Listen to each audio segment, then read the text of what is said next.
Good afternoon, Glen. What's your reaction to the AEMO statement today that more generation and storage of renewable power is needed as those coal-fired power plants are phased out? It's deeply concerning, there's no doubt. Glen, when you think about Australians now are paying some of the highest power prices in the world, for them to be told that now it might be a risk of lights out, they might actually be paying the highest prices, but when they go to switch on the light, well, the light may not come on this summer, especially for those in South Australia and Victoria. That is deeply concerning and requires immediate action. AEMO is always keen to stress that these regular reports they provide are not so much a firm prediction, more a guide to where the gaps are and where we need to act. But that said, this is a much bleaker report than 6 months ago, so are there warnings not being heeded? Look, I think it is only getting worse, Glenn, and I have not spoken to one energy expert who isn't saying the situation is getting worse and worse. This time last year, you might recall, Australia was in a lot of strife when it came to energy. 6 months ago, a similar report came out. Well, this one is even worse, and as we look forward, it's only going to get worse moving forward. There's nothing in this report that says it gets better. It only gets worse, and therein lies the problem as we look forward.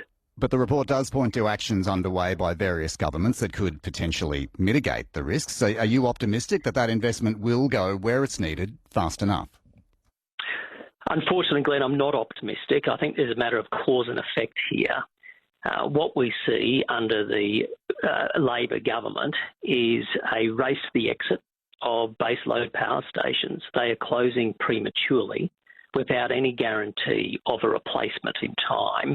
We are seeing government intervention in the gas market, which is restricting gas domestically. And we have seen a stall in investment in renewable generation assets. So once you actually have that, well, demand exceeds supply. That leads to reliability issues and the risk of blackouts. Now, all of those problems are a direct consequence of the Albanese Labor government's policy suite, which is why this is only going to get worse, sadly, for the Australian people. We still get about, 47% of our electricity from coal, but 62% of coal generators are expected to close by the year 2033. The government's target is to have 82% of our power from renewable energy by 2030. That's only about 7 years away, and it's double what's going on right now. Will we have the renewable sources and, just as importantly, the necessary transmission infrastructure to be able to replace our existing sources? All of the experts, Glenn, say that's not going to happen. Now, unfortunately, when the Labor government signed off on an 82% renewable target by 2030, they did not get Treasury, even the department, to do any economic modelling on this. It was on a wing and a prayer, which is not how you manage an electricity grid. They are very ideological, which is why they only want wind and solar to be the real generating assets here. Instead of just being pragmatic and saying, this is really tough. We need an all-of-the-above approach. We need to look at the entire system and use every technology at our disposal to ensure that we do decarbonise, but we keep prices down and we keep the lights on. But when you adopt an ideological approach and you say some technologies are good and others are bad, well, this is where it lands up. And even with renewables, if you look at the Clean Energy Council, they've made it clear renewables investment has stalled. We heard from Tim Buckley from the Clean Energy Finance Group a little earlier on the program, who said, listen, there's billions, $400 billion or so of investment ready to go, and only a 10% of that might do the job. The problem really is trying to get it into the grid, isn't it? That there seems to be a bit of uncertainty around that transmission infrastructure, and that's creating a bit of hesitancy among the energy developers to continue to put money where it's needed. The AEMO CEO says investment in the sector must speed up to keep pace, and governments must actually carry out their plans. Those plans, if delivered urgently for new transmission, for new generation and storage to back up that new renewable energy, do have the potential to mitigate those reliability risks. Is this all about state and federal governments just working together to try and grease the wheels? Glenn, if the state and federal governments were working together, there's no doubt it would be more helpful. But they're all going their own way. So we have now the Victorian government doing another deal to bring coal back and lock coal into the Victorian system. That's been over the last 2 weeks.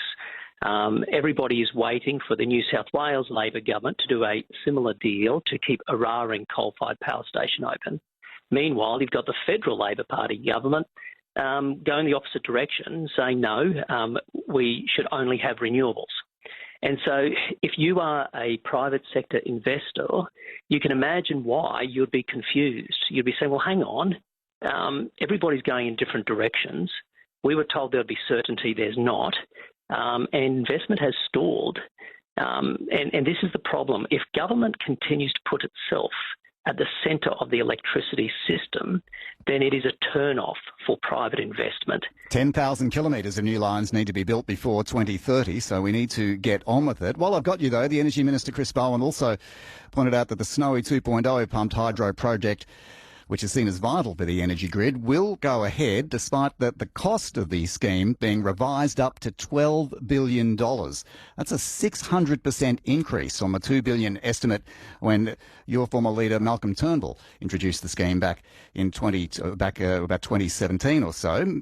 Chris Bowen says it's been poorly managed, but can we rely on this project and have any faith in the current costings and timeframes given what's gone on so far?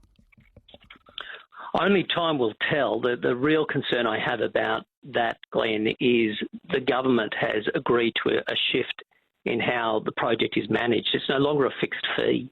And so when the coalition was in government, we were happy to hold the contractors' feet to the fire because of the fixed fee. They had to deliver so the taxpayer wouldn't have to keep forking cash out. Now it's a cost-plus arrangement. It almost makes it somewhat uncapped. So no matter how much it costs, how long it takes, well, the government's going to keep forking money out on behalf of the Australian people. So will that $12 billion go higher? Well, under this deal construct, quite possibly. I don't think anybody doubts this is one complex technology feat. There are strains in the supply chain. I think it's legitimate price pressure. But really, to go from $6 billion to $12 billion, just over 12 months, that doesn't make sense. The Australian National Audit Office gave a big tick at the end of the coalition's government to how it was tracking along that $6 billion price tag. So really doubling to $12 billion. I don't think it stacks up. Ted O'Brien, I've got to move on. That deal construct. I've got to move on, Thank you, indeed. Glenn. Thanks for your time. Ted O'Brien is the Shadow Energy Minister in the Federal Parliament.